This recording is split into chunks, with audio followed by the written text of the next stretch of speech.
তো আজকে হচ্ছে চিটাগাঙে হচ্ছে 2টা ডেলিভারি যাবে, তারপর হচ্ছে ভোলাতে যাবে 1টা, আর হচ্ছে গাজীপুরে যাবে হচ্ছে 2টা, আর নোয়াখালীতে যাবে হচ্ছে 1টা, আর একটা যাবে হচ্ছে টাঙ্গাইলে, আর একটা পার্সেল যেটা হচ্ছে আমাদের ঢাকার মধ্যে যাবে, এটা হচ্ছে কাপড় নিচ্ছে। তো মোটামুটি আলহামদুলিল্লাহ অনেক। এখানে যদি ক্লোজলি দেখাও বাংলাদেশ টেলিভিশন, তো ক্লোজলি যদি দেখাও তাহলে এখানে হচ্ছে রেড টেল প্লাটিনাম, মাশাআল্লাহ ওদের কোয়ালিটি দেখতেই পাচ্ছেন। প্রত্যেকটা মাছের কান, ওদের হেলথ, মানে সবগুলো মাছই এখন এখানে লোডেড মাছ আছে আলহামদুলিল্লাহ।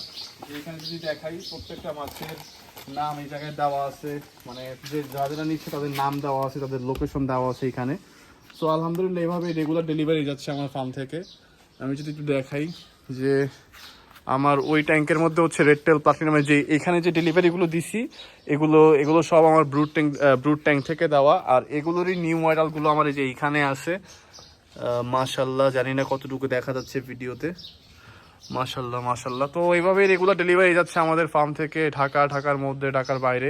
সো আমাদের ঢাকার মধ্যে ডেলিভারিগুলো হচ্ছে উত্তর আজমপুর থেকে যারা পাঠাওয়ারে শেয়ার করে তাদেরকে দিয়ে 2 ঘন্টার মধ্যে হোম ডেলিভারি দিয়ে থাকি। আর ঢাকার বাইরে ডেলিভারিগুলো হচ্ছে এসএ পরিবহন কুরিয়ারের মাধ্যমে রেগুলার ডেলিভারি যাচ্ছে। ধরেন আজকে রাতে 6টা বা 7টার মধ্যে কুরিয়ার দিয়ে দিলে আপনি কাল সকাল 10টার মধ্যে ইনশাল্লাহ কুরিয়ার থেকে আপনার ফিশগুলো কালেক্ট করে নিতে পারবেন। সো এই পর্যন্তই। সো আজকের ভিডিওটা এই পর্যন্তই। দেখা হবে, কথা হবে একটা ভিডিওতে। সবাই ভালো থাকবেন, সুস্থ থাকবেন। আল্লাহ হাফিজ, আসসালামু আলাইকুম।